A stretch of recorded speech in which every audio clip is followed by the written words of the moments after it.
Okay, question 2. The figure represents the 4 subunits, 2 alpha, 2 beta, of a hemoglobin molecule before and after binding with oxygen molecules. Okay, nice little picture. Actually, if you were struggling to have a nice little one for your notes, you could do worse than clipping that out. Okay, name the process whereby binding of oxygen to one subunit of hemoglobin alters the affinity of the remaining subunits. That's a straight definition and it just has to be the word cooperativity. And I can't spell this one right. Cooperativity. Okay, not cooperation, but cooperativity. Okay, tissues with higher metabolic rates require more oxygen. These tissues produce more carbon dioxide, which dissolves in tissue fluids to form carbonic acid. Explain how this increases oxygen delivery to these tissues. Okay, so you should know that decreasing pH decreases the affinity of hemoglobin to bind oxygen.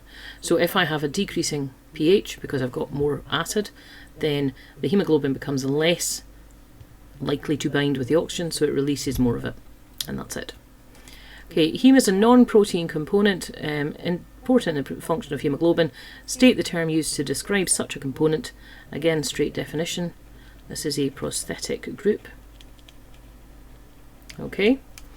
During one stage in its life cycle, the human parasite Plasmodium enters a red blood cell.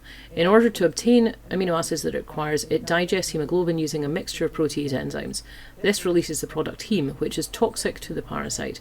Heme is then converted into non-toxic hemozoin by another enzyme called HDP, and a little picture of that. Okay, name the human disease caused by Plasmodium. That is malaria. Okay, chloroquine is one of the number of drugs used to treat this disease. Suggest how drugs such as chloroquine that target stage 2 may provide an effective treatment. Okay, this is stage 2. So I think then it's quite obvious.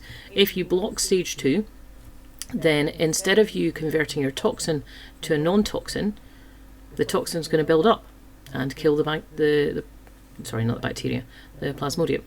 Okay, so we've got, block stage 2,